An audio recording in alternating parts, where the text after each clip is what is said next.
All right, we got Sawigi. A Sawigi swimming. And this is him. Powerpuff Girls. Let's get it. Usually I'm here to talk to you about a crash out, but today, no.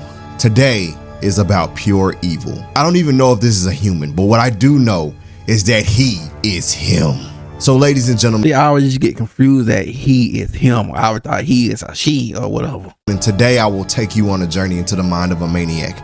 And to help us rate this monster's evil, we will be taking a tally of all of his crimes throughout all of the evidence. Cause boy, he done did some stuff. But without further ado, welcome to the mind of a maniac. Him, aka his infernal majesty. Now, to understand the evil of him, you have to understand that he doesn't fight using his hands. Oh no, him is a master manipulator. He uses emotions against people to fight their own battles, which is why in his first episode, after the girls beat his goddamn Hydra and started using it as a jump rope, he was over there on his couch watching this, and the aura of him was over. Just smiling, bro. 9,000, because even the narrator was shook when he realized that it was him. But as he's watching them on the TV, him is like, oh my Hydra, you don't have any hands, do you? How could you get embarrassed by the power? Bro, that thing be flipping quick, bro. Powerpuff Girls. And while he's over there ashamed in his Hydra, Buttercup is over there chucking it like a football at Blossom trying to play catch. But it ends up hitting Blossom into a building, making them fight. And while they're going back and forth, Bubbles yells for them to stop. And while she's trying to get them to stop fighting, a light goes off in his head. Checkmate. Because he realizes that he can easily manipulate Bubbles to beat the Powerpuff Girls. And him is over there like, I love when them girls fight. Oh, Bubbles, don't cry. I can fix it. So we come back to the house and Blossom and Buttercup are at each other's throats. And while this is going on, Bubbles is in the room crying because they're over there arguing. And that's when she hears a voice. Bubbles, Bubbles, I heard what you were saying. You're right, Bubbles. It's wrong when they fight, but I have a solution for you. All you need to do is tell Buttercup that she should be in charge. Yes, Buttercup is the real leader, not Blossom. So the next day, they get a call on the hotline and it's a monster tearing up the city. Yeah, we know.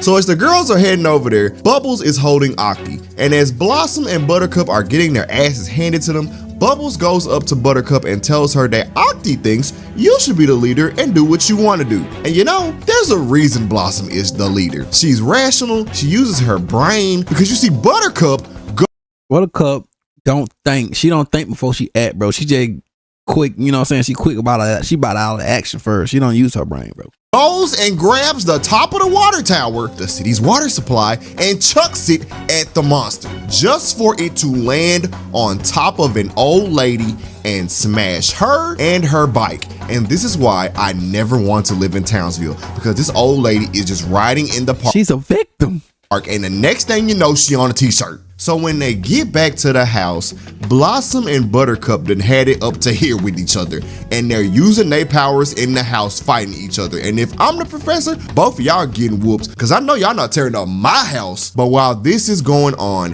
him is over there having a field day because he thinks he won. And when we cut back to the room, Bubbles is still over there asking the doll what to do, like that worked the last time. And him comes on the microphone like, "You stupid girl! They're fighting because of you, and because you believes whatever a talking toy tells you. So excuse me, dummy." Daddy's got a town to destroy.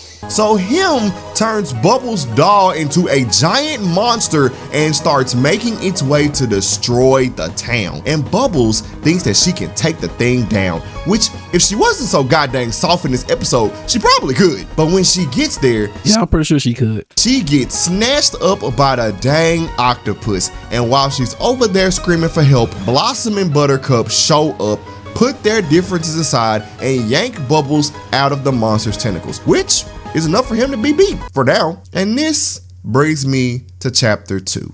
So we're back in the city of Townsville, and if it's one thing that citizens of Townsville love, it's the Powerpuff Girls. From this old lady to Miss Keene to the mayor and Miss Bellum to their beloved professor, everybody loves the Powerpuff Girls. But there is one person that hates the Powerpuff Girls, and that is him.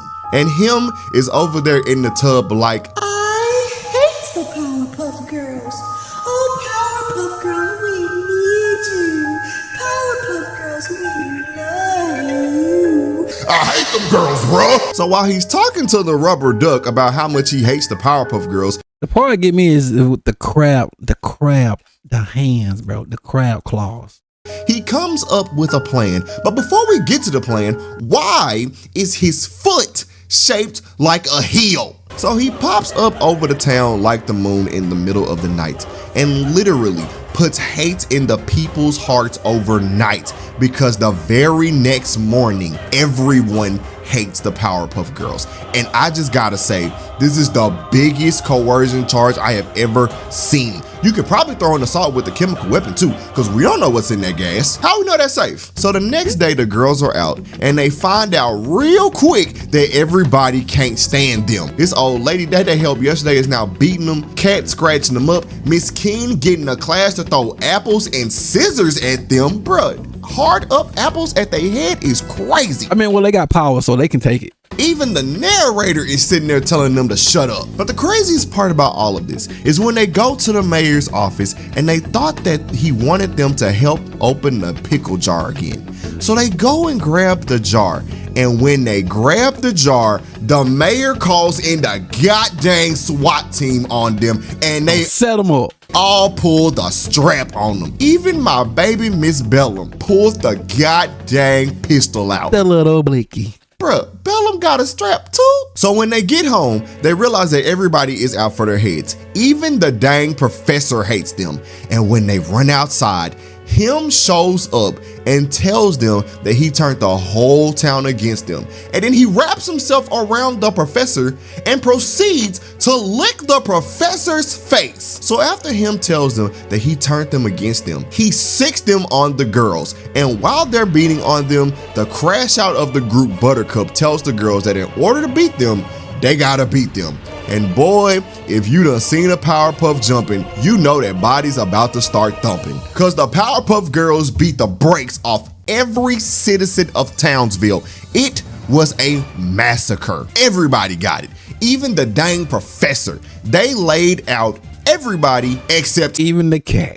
Tim, which I gotta say, yeah, they threatened him for doing that, but y'all still not running no hands with them. And this leads me to the final chapter, and probably why they didn't run up on him, because ladies and gentlemen, this last chapter is simply called Him Wins. And before we start this chapter, I just want to forewarn you, this is probably one of the darkest episodes in the series. So without further ado, so we cut back to the city of Townsville once again, and it's almost time for the kids to get out of school for the weekend. And Buttercup is over there fiending to get out of school. And I don't blame her, because Miss Keene is over here solving the formula for time travel. Lady, they are 6. So when the girls get out of school, they happy because for the first time, they get to go on a vacation from the city of Townsville. They about to go be on the beach, play in the water, have some fun, you know, be normal for once. So the girls race home, but remember how I said Miss Keene was over there solving the formula for time travel? Well, the girls go so fast that they literally access the speed force and travel into the future. And the future of Townsville without the girls for all that time does not look good. But to be honest, when they get home, the girls don't even notice it. Because when they get home and go into the professor's lab,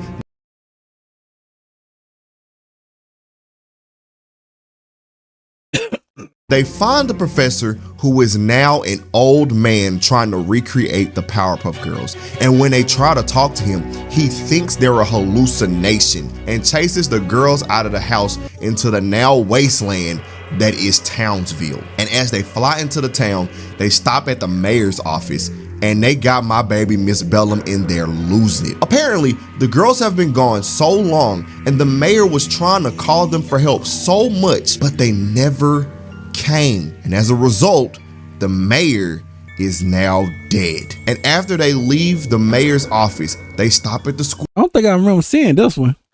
And find Miss Keene, who is basically stuck in a genjutsu, talking about how she stood there waving goodbye to the girls as they raced off over and over again. But here's the kicker. The girls have been gone for 50 years. And as they are staring at Miss Keene, they hear a voice behind them. Don't you girls know that the faster you go, the more time slows? Seconds, minutes, hours, days, and nights. You got on hands and knees and race the speed of light. Remember, girls? And Buttercup can't believe it because they left the world for 50 years. 50 years with no one to protect it from him. And right after this, him does something that I can only describe as horrific, demonic, downright evil. I don't think I've seen anyone in the history of this show do this. He got jumped by the Powerpuff Girls and he shrugged it off like they didn't even touch him. They was dragging him worse than they've ever done anyone, literally crying while they was punching him. And you know when kids cry while they angry, yeah, they get that extra little boost.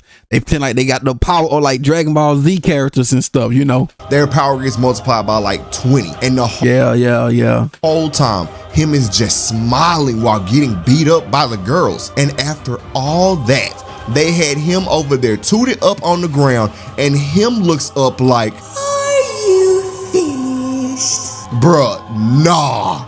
I've seen these girls drop giant monsters like it's nothing, and him just shrugging it off like they didn't even touch him. Not even a scratch on the fit. God damn. So as Blossom tells him, always was like a low key kind of scary to me, bro.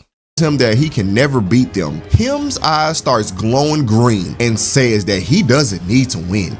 He already won, and then proceeds to transform into a super powered version of himself. And the messed up part about all this is usually when villains think that they won, they'll start fighting to prove it, but not him. No, him went into his ultimate form just to flex. He didn't even fight them. All he did was have all the people come and tell the Powerpuff Girls that it's their fault. The reason why the town is now a wasteland is because they left and him took over, and they didn't. Him is really playing chess out here, bro. Didn't come back to try to save them. And without even throwing a punch, he broke the spirit of the Powerpuff Girls. He took their will to even fight back, to the point that the girls ran.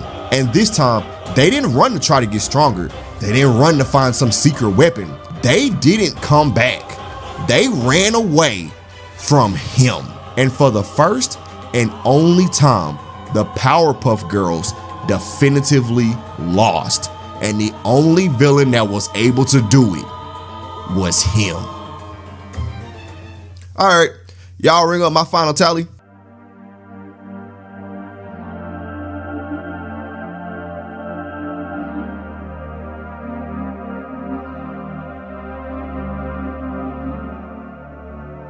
All right, well, subscribe if you're new. Watch one of these videos next. Good Lord. And there you go, ladies and gentlemen. Good Lord, bro. Bro need to be steady, bro. Him is him.